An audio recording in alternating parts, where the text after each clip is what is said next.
So this was a really important podcast. I know all my podcasts are important, but this is something that we all need to hear. We all need to listen. The importance of actually communicating to the client that they're doing too much. They need to cut back their load and getting to an uncomfortable conversation early so you can recognize what's going on and really become a leader for your client. So on this episode, I really got a great question from someone that just took one of my recent seminars about how to properly explain to a client that's being very emotional, feeling like if they don't get to continue to work out, they're not able to do the things they want to do, that they're going to be depressed. It's going to cause a lot of issues.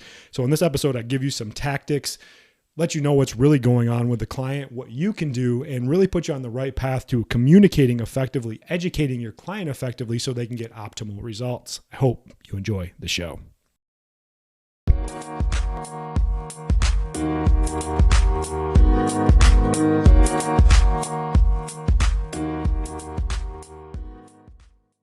What is up, everybody? Welcome back to the Soft Tissue Revolution podcast, where we teach massage therapists how to make well over $100,000 per year, all by working less than 20 hours per week by learning to work smarter, not harder. Dr. Matt Maggio here. Thank you so much for stopping by and checking out the podcast. As I always say, I'm very grateful for all the downloads we get, people that reach out, people that are joining the Soft Tissue Revolution and just giving me their time and their effort and their focus. It helps me continue to be motivated to go in and make these podcasts and help you make content and everything like that. Because like I said, I'm out in the real world too. I still run a clinic. I'm still doing the things I need to do.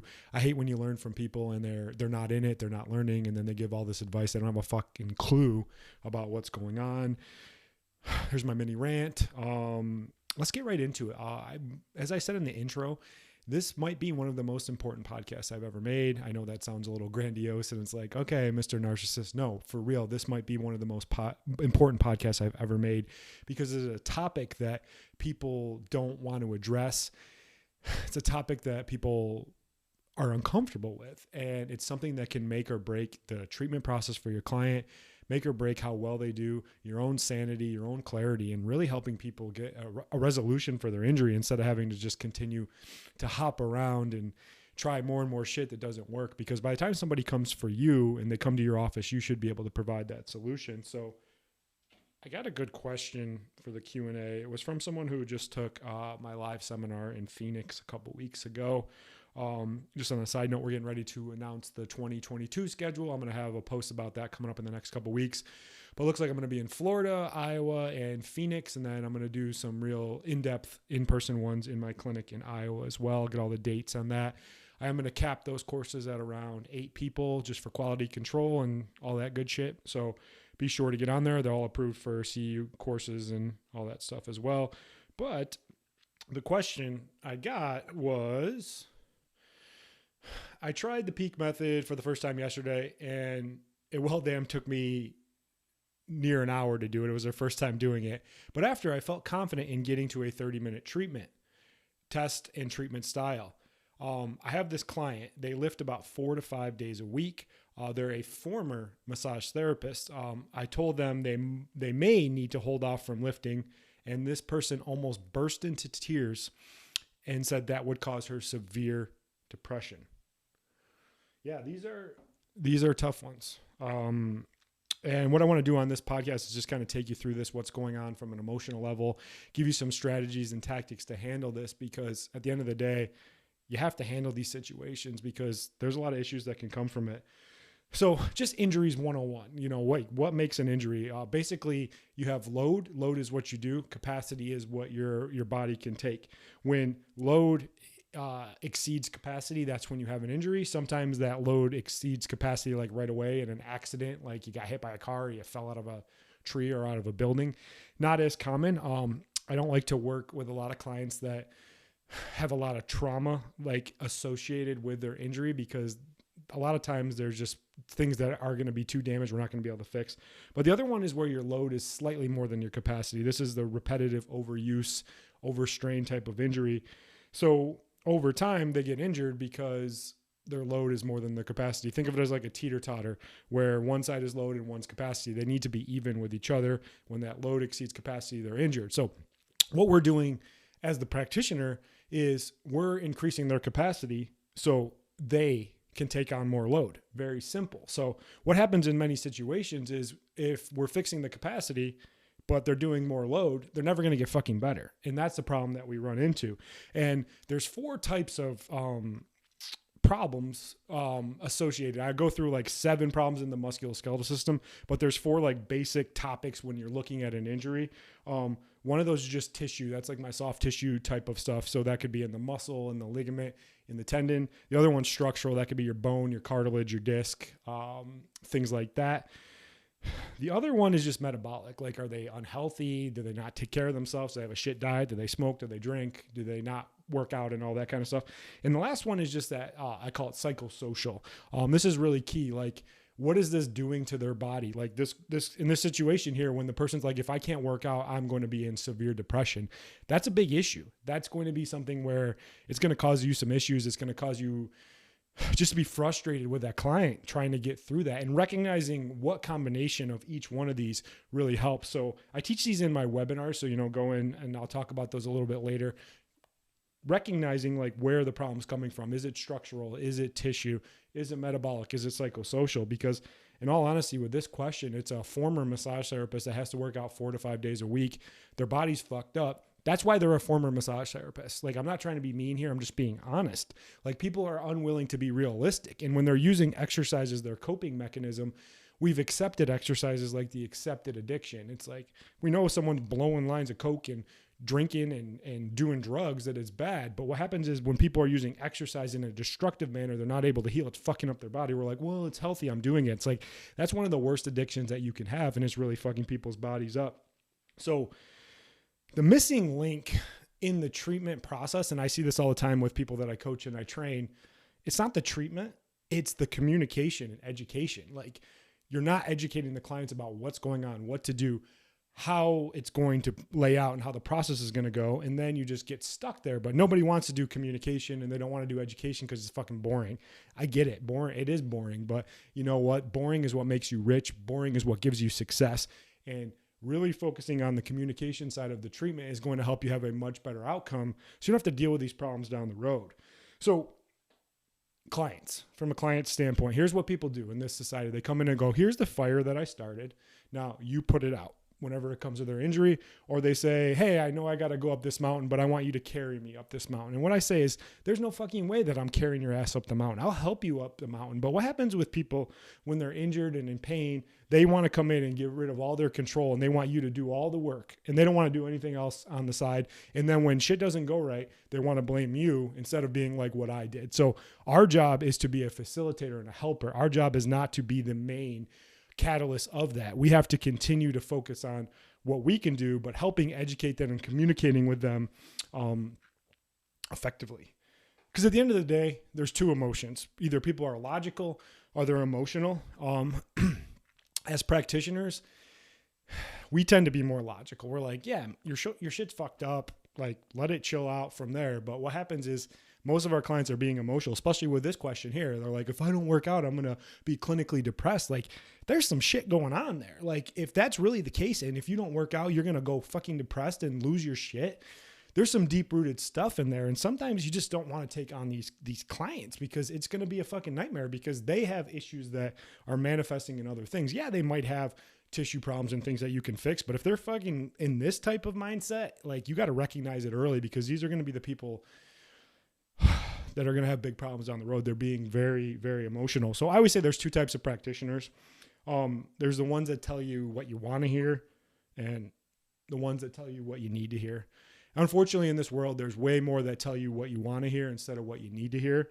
My big thing is, the sooner we get to an uncomfortable conversation, the better it goes.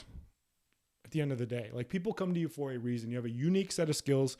You're solving a problem. They want you to be a leader. They don't need you to be their fucking friend or anything like that. They want you to fix their problem, but they need to be told what to do. Think of the skill sets and the knowledge that you have. And these people are coming to you, and they're really testing you to see where you're at. And that's going to cause issues. So you have to find a way to get them to manage the load in between the visit. And I'm tired of seeing these fuckheads on Instagram and YouTube and all that. I'm like, just keep moving throughout the entire process. Keep doing what you want to do. Yes, movement is very important, but it's like, hey, maybe go for a walk. Maybe do some light restorative yoga. Don't just fucking crush your body because it's not going to get any better. So I like to use analogies and I like to keep it simple, especially with clients, because it really helps people when they're being emotional. It helps you kind of, I call it like, squash their frame or crush their frame with some logic. Because the only way when someone's being emotional is eventually to show them some logic. And I like to use two analogies. One is I use a diabetes analogy, especially for the client that's like, oh, I just want to continue doing all the shit that I've done that got me injured at this point, and you magically fix it. I say, you know what? It's kind of like I'm treating you for diabetes. You do really good in the office. And then as soon as you leave, you go out and fucking snort or drink down a gallon of sugar. It's not going to get any better. And that's what's happening. It helps them become a little more logical in what they do, because what happens is they're thinking short-sighted. You're thinking long term. It's like, how the fuck am I going to fix your injury if you're not doing anything like that? When you give that diabetes analogy, it does help. That usually gets about 60 to 70% of the people. But sometimes when they're really emotional and they're really tied into like their whole identity is working out in what they do, you got to take it a little bit further. So this is where I'll just have that conversation of like, well, I have to run this marathon this year. And I'd be like, let's call her Mary. I'll be like, Mary, I totally hear what you're saying. And it is running marathons really important to you? And they're like, yeah, it's my whole life. It means so much to me. And then go, I totally understand. But with what you have and what's going on, you're going down a path where you're not going to be able to do anything. So in order to keep running marathons, what I need you to do is skip this one and allow this treatment to take effect and manage your load so that we can continue to be healthy the rest of our lives. Like at the end of the day, excuse me, at the end of the day, you have to be an advocate for your clients' future health despite where they're at, because people are very short-sighted. Like when they're in their 20s, 30s, and 40s, they don't think about how it's going to be when they're 70 and 80. Go talk to a 70, 80-year-old and they're like, that are having, hip replacements, spinal surgeries, and all sorts of stuff, and ask them if all that shit they did in their 20s and 30s was worth it. It wasn't. It really wasn't. You can sit there and be like, oh yeah, it'll be fine. Wait till you get to that point. And your job is to help them understand there are long-term consequences to what they're doing. And you have to be a leader. You have to effectively communicate to them what's going on, what they need to do, how you're going to help, and how they have to participate. Don't let the client come in and just be like, here we go, this is what I got. So what can you do? Number one, identify all the issues. Get to a tissue-specific problem list. Don't just get in there and be like, shit's tight and I'm going to start working on it. Really start to think critically about what's going on. I have a lot of webinars and free training in that about the right questions asked, breaking it down so you can really get an idea of what's going on, because how in the fuck can you fix a problem if you don't know what it is in the first place? That's in all my free training. Number two is be a leader. Be a leader to your client. You don't worry about being their friend. So many people get stuck in that service-based model, especially when you're first starting out. You kind of kiss people's asses, you're nice to them, all that. And then when you do have to be the bad guy, you've kind of lost that frame a little bit. Be a leader first. Be that practitioner that tells them what they need to hear, because everyone else is blowing smoke up their ass and they're doing the wrong things because they're afraid to just have that uncomfortable conversation. It's so relieving when you actually just sit down, tell somebody what's going on, what they need to do, because nobody's doing that. And then these people aren't getting any better. And we wonder why we're in a pain pill epidemic. Number three, be definitive in what you say. None of that like vague bullshit of like, oh, you should cut down. I would like you to. It'd be like, this is what I need you to do. Be definitive with your prescription, with your treatment dosage, what's going on. Be like, I need to see you twice a week for the next 4 weeks to get started at chipping away at this bad tissue.